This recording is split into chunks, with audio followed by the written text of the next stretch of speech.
जय बाल कृष्ण लाल की जय लक्ष्मी मैया की जय वृंदावन धाम की जय गिरिराज भगवान की जय 84 कोस ब्रजमंडल धाम की जय।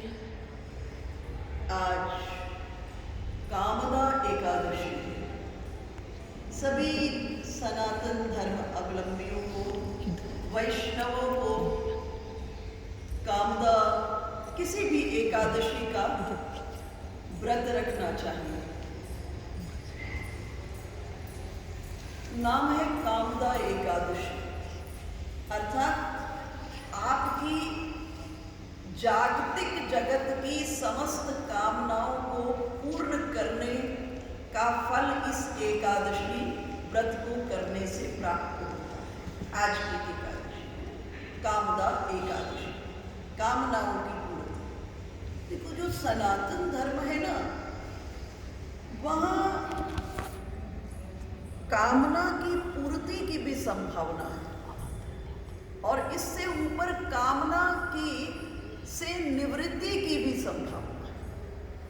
कामना तो यूं तो कामनाएं अनंत है, एक कामना पूरी हुई कि दूसरी शुरू हुई, एक पूरी हुई कि दूसरी शुरू हुई। लेकिन इस संसार में रहते हुए संसार के झंझावातों से जब हम जूझ रहे होते हैं तो उस समय झंझावातों से जब हम जूझ रहे होते हैं तब मन में एक भाव स्थिति ऐसी हो जाती है कि कुछ ऐसा हो कि हम इन झंझटों से मुक्त हो जाएं। ये प्रत्येक प्राणी के इस जगत में आकर सुख पाने की कामना होती है। हम जन्मे ही इस कामना से कि हमको सुख की प्राप्ति हो इस जगत के भीतर में, हम इस कामना से जन्मे हैं। परंतु कामना अनंत है, एक पूरी होती है कि तुरंत दूसरी जन्म ले लेती है, फिर एक पूरी होती है कि दूसरी जन्म ले लेती है।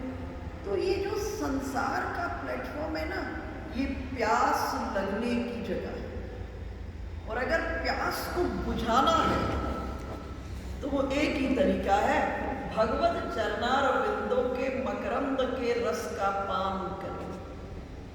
भगवान के चरणों के, जो भगवान के चरण को क्या कहते हैं? चरण कमल, हस्त कमल, मुख कमल, और कमल में क्या है?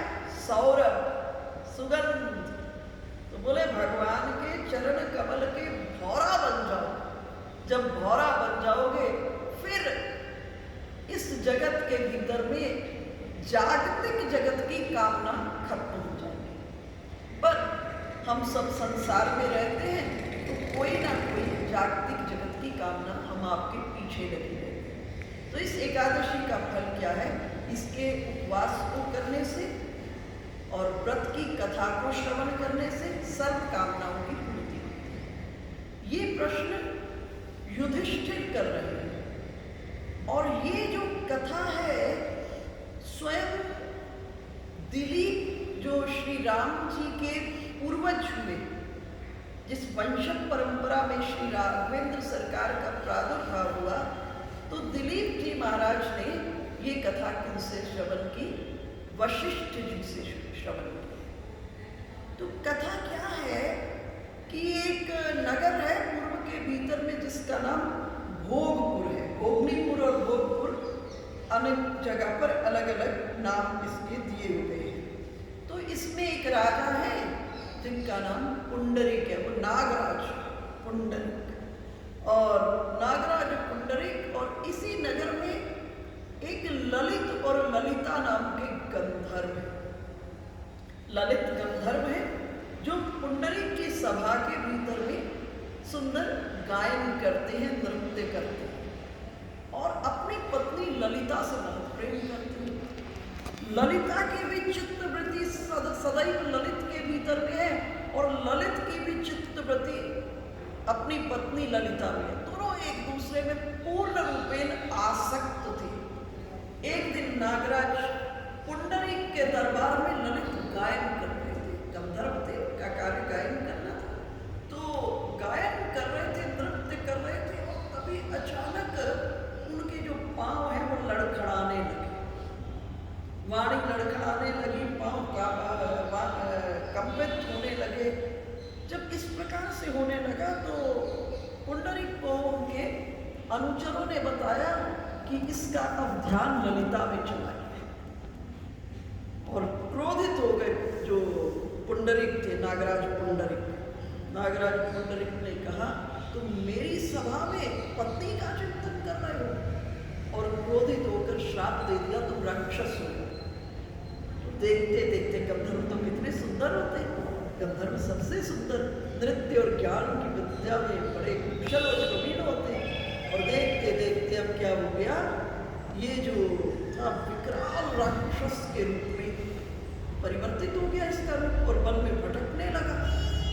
तो पत्नी ललिता को जब पता चला कि पुंडरीक के श्राप से मेरे पति राक्षस के रूप में परिवर्तित हो गए, तो ललिता वन वन भटकने लगी, पीछे पीछे अपने पति के वो मांस खाने लगा। देखो गंधर्व योनि से कहाँ आ गया राक्षस योनि में।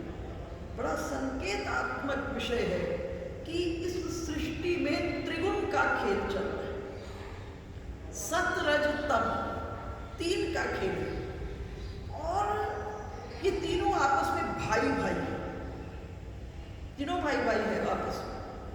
जब हम कहते हैं ये व्यक्ति बहुत सतोगुणी है, तब भी उसमें 90% सतोगुण है, 7% रजोगुण है, और 3% तमोगुण है। ये 3% तमोगुण इतना शक्तिशाली है कि कब 90% सतोगुण को नीचे गिरा दे पता ही नहीं चलता। और इस कथा को मैं थोड़ा सा आपको एक्सप्लेन करती हूँ।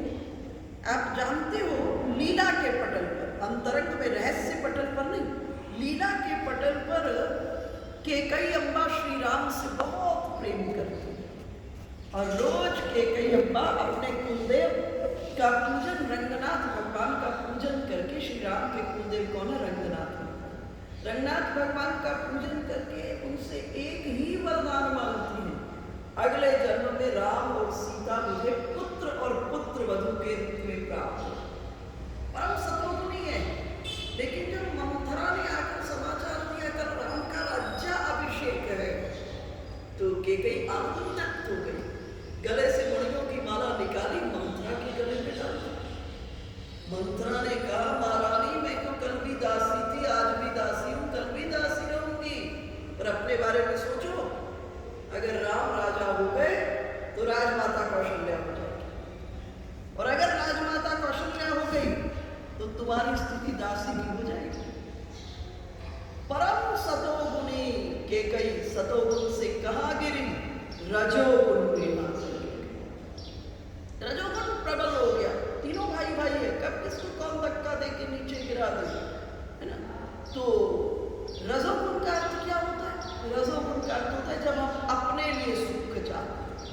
सतोगुण का अर्थ क्या है? जब हम दूसरे को सुख देना चाहते हैं, और तमोगुण का अर्थ है हम बिना विचार किए दूसरे की हानि करते हैं।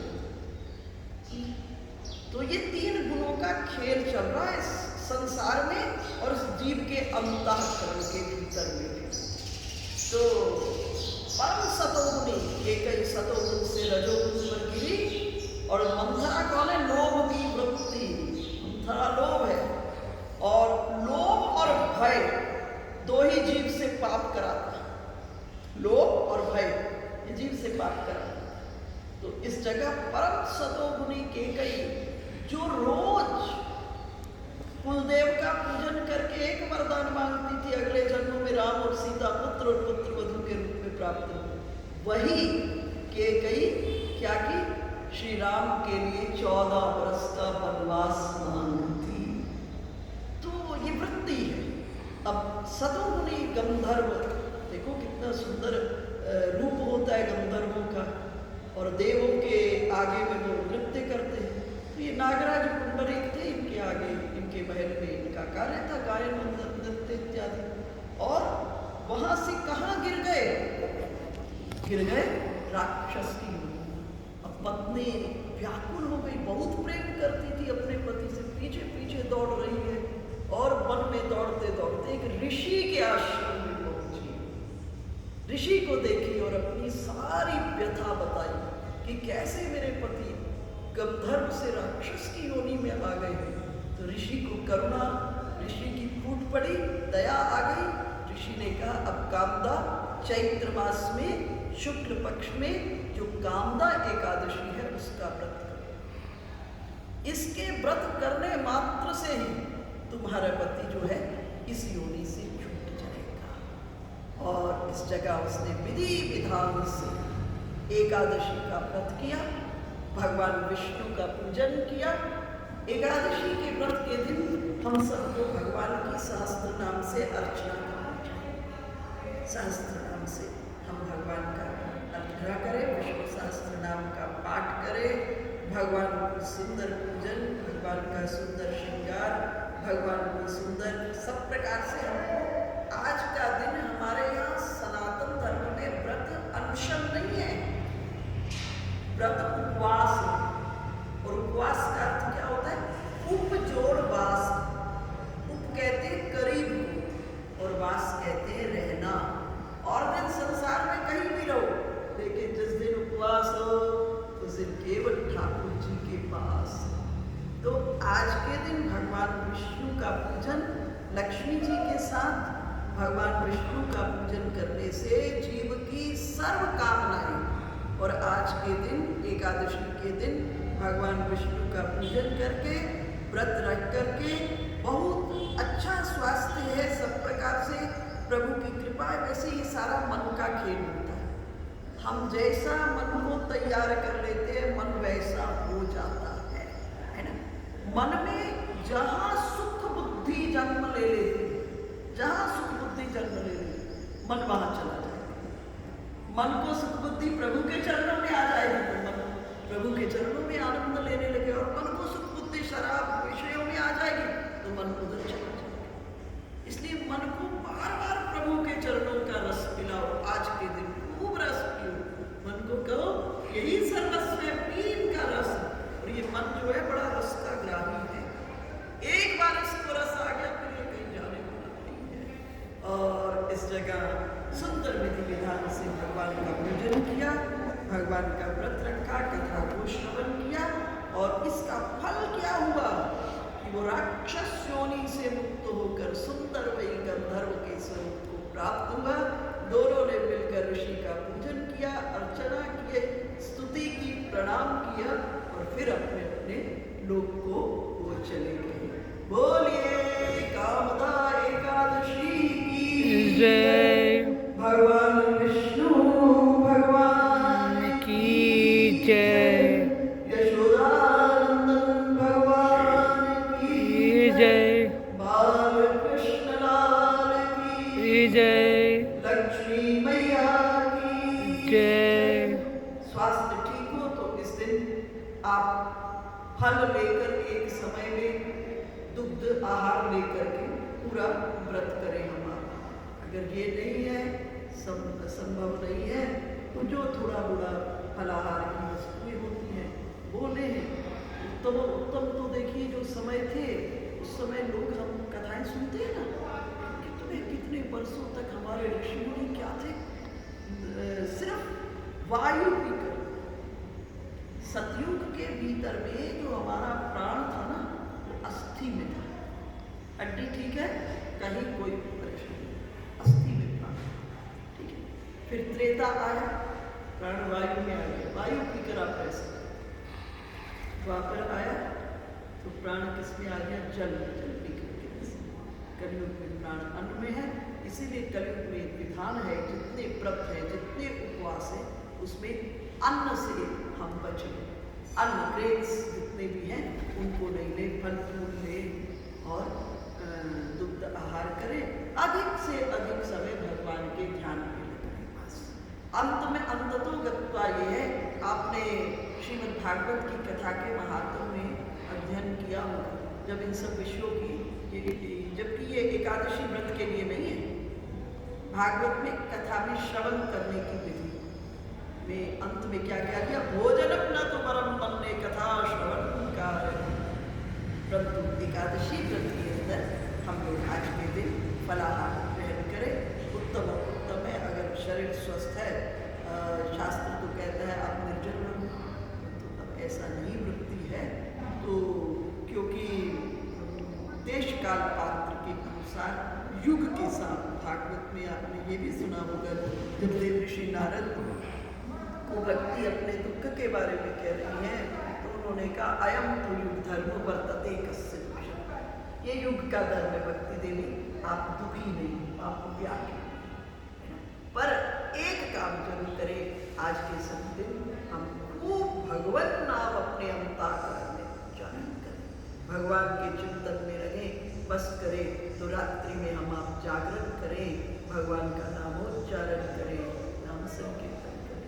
ये आपकी सर्वस्व कामनाओं को पूर्ण करने वाली एकादशी है। अब मधुराष्टकम का पाठ, आज मधुराष्टकम करुणा जी इसी के साथ चलो सुंदर से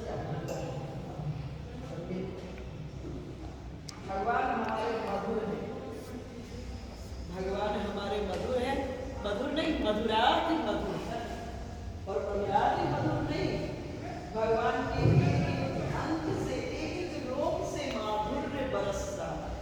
तो हम भगवान के अब मधुराष्टकम का पाठ करेंगे और मधुराष्टकम का पाठ करते हुए प्रभु के रूप माधुर्य का दर्शन मधुराष्टकम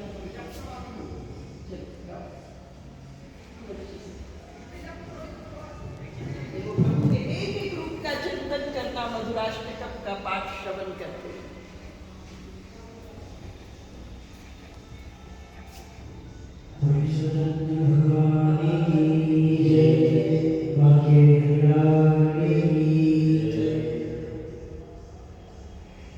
जय जय श्री राधारमण, जय जय नवल किशोर, जय गोपी किशोर, जय जय माखन चोर। बोलिए सुदान भगवान की जय,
गोपा मधुरा गाओ मधुरा गोपा मधुरा गाओ मधुरा शिव मधुरा शिव मधुरा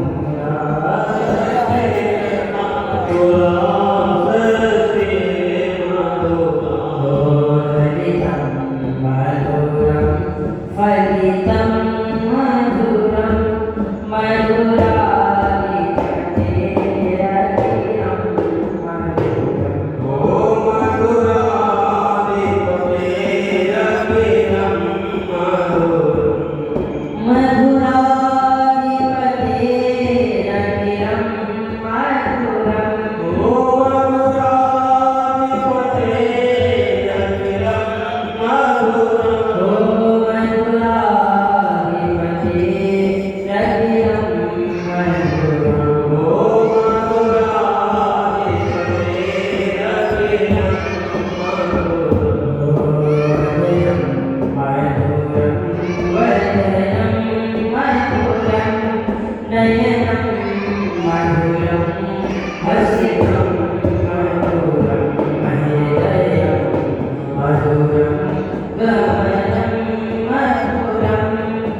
जय श्री राधे जय जय श्री राधे श्याम और गौरी शंकर भगवान की जय। जय